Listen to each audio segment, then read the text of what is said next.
Hello, hello, hello. Greetings, people of YouTube, and welcome to a Dragon Ball Super card game deck profile. And this is part 2 of our series in which we unbox an entire booster box and use exclusively its contents to make ourselves a deck. In the last part, we opened 24 packs of the Dragon Ball Super TCG's World Martial Arts Tournament set, and here is the 51 card deck that I made exclusively from those packs. Let's start this deck profile outright by taking a look at our leader card, the Announcer. The Announcer is the only black leader from the World Martial Arts Tournament set, and he is just a great leader all around, especially for budget players out there, due to his ability. His ability, the permanent ability, right there, right at the top. Let me just get that into focus. Yes. Alright, his ability right there allows you to treat cards with the World Tournament trait in any area as if they had no specific energy cost, meaning that, say, this Deborah right here, who normally cost 4 total energy, 2 of which have to be red, only cost 4 energy of any color.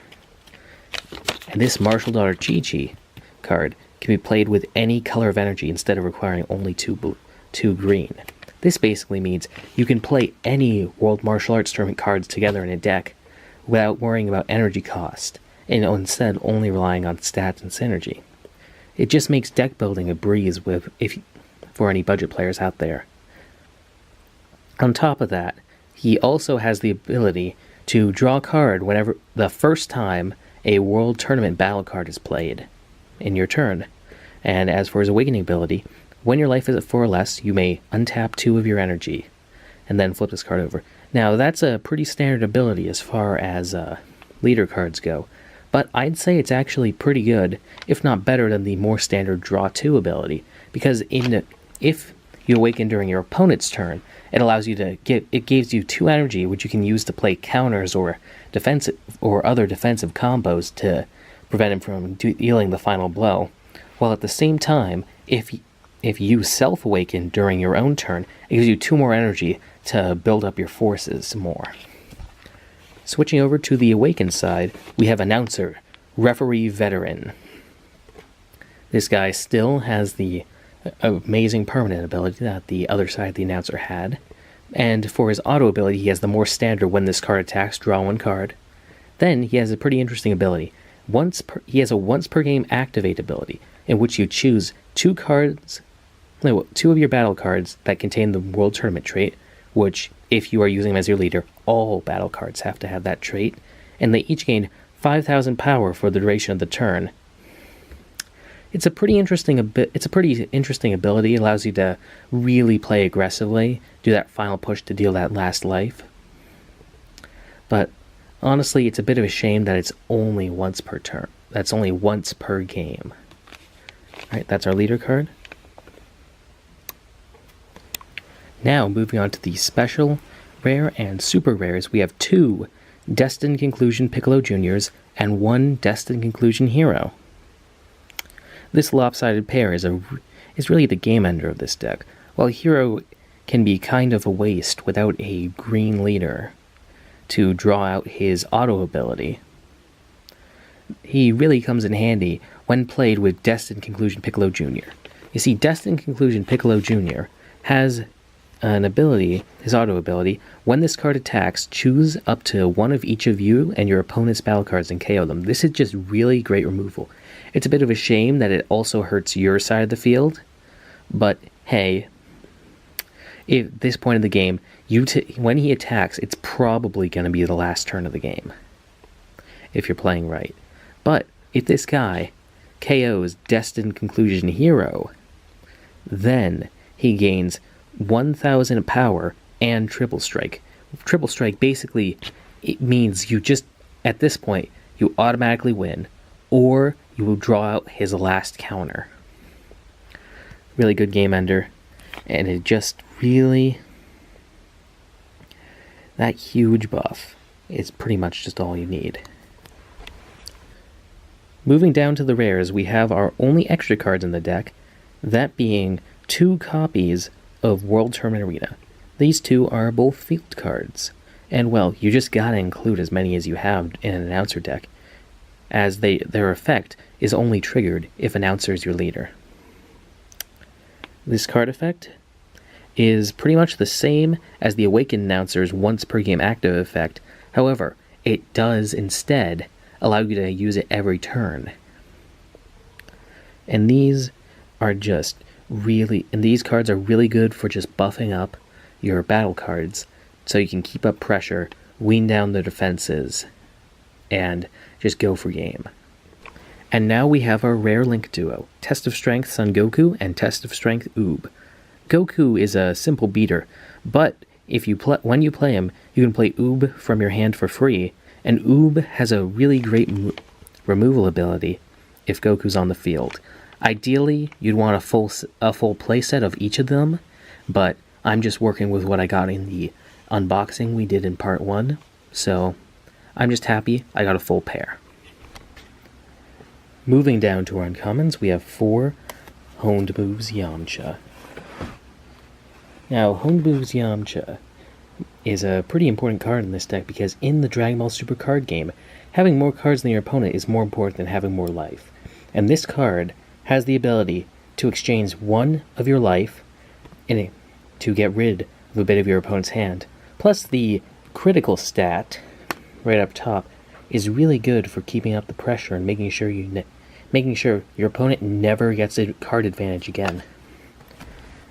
Next up, we have 3 copies of Hidden Power East Supreme Kai. Now, this card has okay stats overall for his 2 energy cost, but where he really shines is in aggressive combos, as he grants the recipient double strike. For our final uncommon, we have Announcer Play-by-Play Pro, only 1 energy. This mustachioed man is very versatile. He can either be used during your opponent's turn as a counter, or during your own turn for card draw. Honestly, both the Announcer cards found in the World Tournament set are amazing, and can be used in pretty much any deck that involves World Tournament cards. Speaking of, not to be confused with his older counterpart, we move on to the commons of the deck with 4 copies of Announcer Ever Curious. This 1-drop is just a must-have searcher in any World Tournament deck.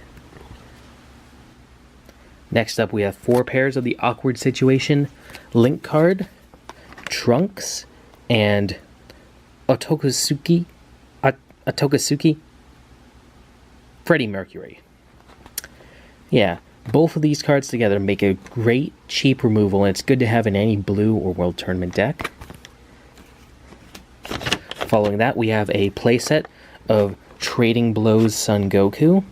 This card is just a great turn 1 play, as basically what it does is if you have a World Tournament leader, which we do, and your opponent has 5 more cards in their hand, your opponent chooses 1 card from their hand and places it in the drop area. And this is just a perfect turn 1 play when you're going first or second, because during the first and second turns, your opponent is guaranteed to have more than 5 cards.